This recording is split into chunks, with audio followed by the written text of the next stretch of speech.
Assalamualaikum warahmatullahi wabarakatuh. Halo guys, perkenalkan nama saya Ali.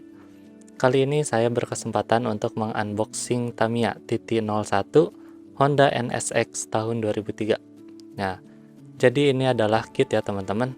Tetapi saya membelinya bekas, jadi ini sudah diassembly oleh pemilik sebelumnya dan ya, mari kita cek sama-sama untuk spesifikasinya. Oke teman-teman, sebelum kita unboxing boxnya, di sini ditulis ada rekomendasi untuk upgrade tahap awal ya teman-teman, yaitu ada ball bearing set, lalu ada shock breaker, lalu ada shaft aluminium, ada ball differential, dan ada spur gear set. Jadi bagi saya dan teman-teman yang ingin upgrade tahap awalnya, di dalam box ininya sudah diberitahukan apa aja yang rekomendasi upgrade untuk pertama-tama ya teman-teman. Oke, setelah tadi membahas apa aja sih part yang harus di-upgrade, kemudian kita ada tulisan lagi di boxnya itu, yaitu dimensinya ya teman-teman.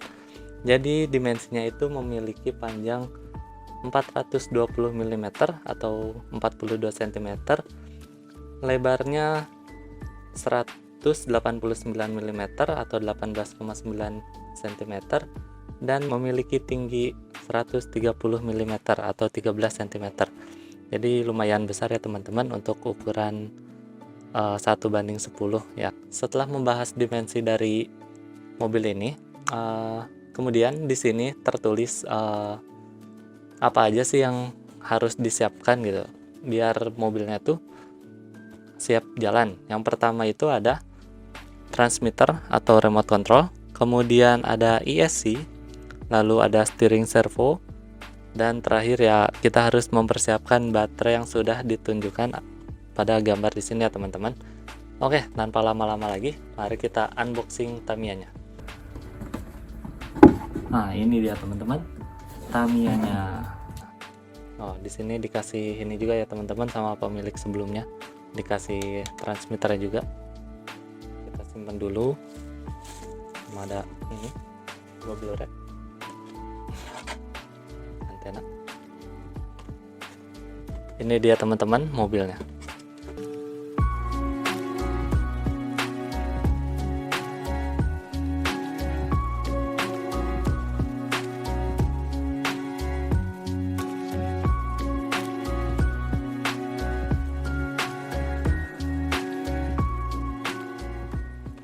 Oke, jadi ini dia ya teman-teman mobilnya. Wah, lumayan ya, cantik ya teman-teman dari bodinya. Oke, kita bahas dari bodinya dulu ya teman-teman. Jadi bodinya ini terbuat dari bahan polikarbonat yang saya sudah mendapatkan seperti ini ya teman-teman, sudah dicat dari pemilik sebelumnya dan sudah dipasang stiker oleh pemilik sebelumnya. Biasanya kalau Tamiya itu kalau kita membeli kit, jadi kita harus mengecat dan memberi stikernya itu sendiri ya teman-teman pada bodinya ya. Oke, jadi untuk detail pada bodinya ya teman-teman, kita lihat di sini cukup detail ya teman-teman, kayak bagian lampunya itu, kemudian pada bagian spoiler sayap, dan kemudian ada bagian scoop di sini untuk mendinginkan mesin ya teman-teman.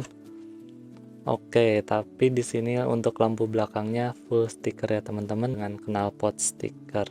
Oke, jadi itu aja ya teman-teman untuk bodinya.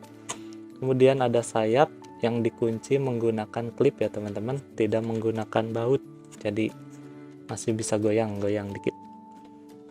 Oke, dari bodinya ini sendiri yang paling saya suka yaitu bagian lampunya ya teman-teman. Bagian lampunya ini sendiri kayak di double gitu ya teman-teman, kayak ada plastik di dalam plastik, jadi kelihatan nyata gitu ya teman-teman. Oke, setelah kita bahas bodinya, mari kita bahas sasisnya. Oke, ini dia teman-teman sasis dari Tamiya TT01 ya teman-teman. Sasis TT01 ini merupakan sasis yang udah lama ya teman-teman, karena sekarang udah ada sasis tipe TT02 nya juga. Nah, kemudian di sini terlihat ya teman-teman ada upgrade pada bagian shaftnya, sudah diganti menggunakan aluminium berwarna biru, cakep ya teman-teman. Kemudian kita bahas dari depan ya teman-teman. Di sini ada spons. Nah, spons ini berfungsi untuk melindungi ban depan dan meredam benturan ya teman-teman pada sasis jika menabrak. Kemudian kita bahas pada bannya ya teman-teman. Bannya ini full karet ya, 6 spoke, cakep sih ini, keren. Bannya itu sendiri saya dapat yang tipe slick ya teman-teman, full, nggak ada alur. Apa sih plus sama minusnya? Kalau plusnya itu teman-teman, ban slick kayak gini tuh dipakai di jalan aspal yang dengan cuaca terik bakal ngegrip banget ya teman-teman. Tapi kelemahannya yaitu ban ini dipakai di jalan aspal yang dingin atau aspal becek, maka Tamiya ini tidak akan stabil ya teman-teman. Oke, setelah ban kita keper ya teman-teman. Di sini ada suspensi. Suspensinya itu masih standar ya, masih belum diganti. Jadi ini hanya mengandalkan spring atau per itu sendiri, tidak ada oli, tidak ada apapun. Jadi ya masih keras tapi oke. Lalu kita mundur ke bagian tengah ya teman-teman.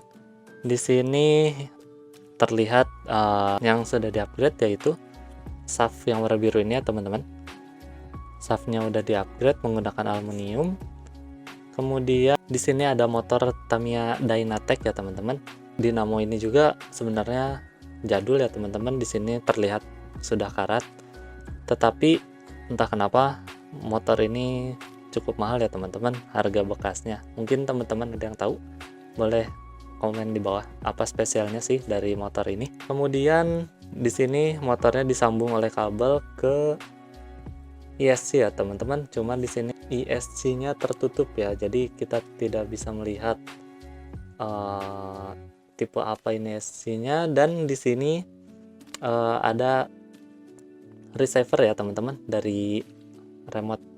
Jadi nanti remote mengirimkan sinyal ke receiver, lalu receiver ini menyalurkan sinyalnya ke ESC untuk mengendalikan mobil ini ya. Oh ya teman-teman, jadi mobil ini juga bantalannya sudah diganti menggunakan full bearing ya teman-teman dari Tamiya original. Efeknya apa sih? Jadi putaran pada bannya sangat mulus sekali, mulai dari depan, tengah, hingga belakang sudah di-upgrade menggunakan ball bearing ya teman-teman. Jadi kalau teman-teman beli kit Tamiya, bawaannya itu masih menggunakan plastik ya, bantalannya itu. Jadi menurut saya itu sih yang harus pertama-tama diganti ya teman-teman. Soalnya kalau bantalan menggunakan plastik, nanti lama-lama plastiknya akan haus dan mobil akan tidak stabil ya. Oke, jadi singkatnya itu ya teman-teman spek dari mobil ini. Oke, jadi penjualnya juga memberikan saya transmitter ya teman-teman. Transmitter apa? Nah, ini dia transmitternya. Transmitternya itu merek Sanwa ya teman-teman.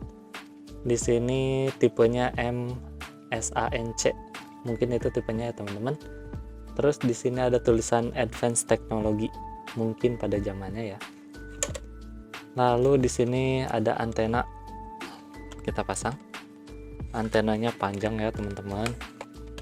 Oke.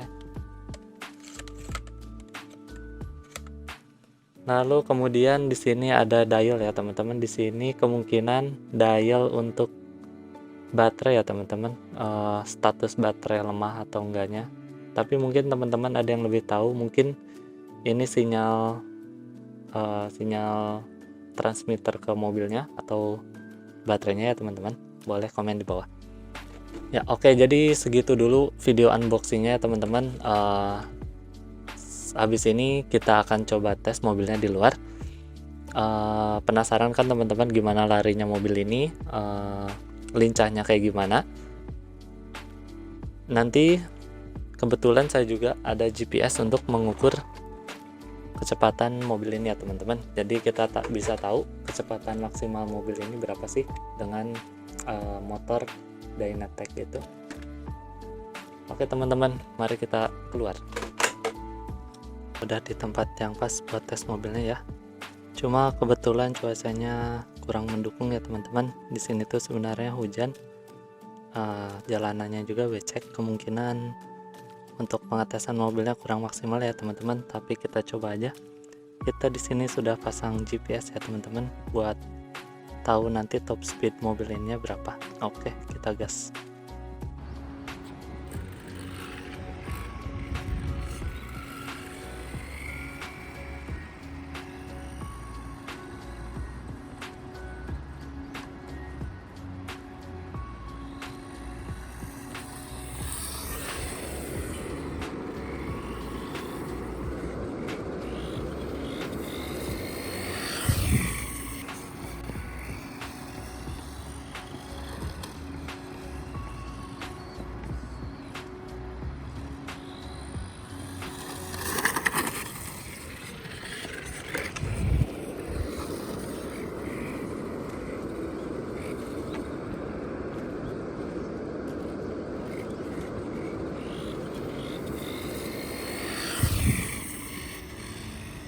Dengan kondisi jalan yang becek, kemungkinan ini belum maksimal ya teman-teman.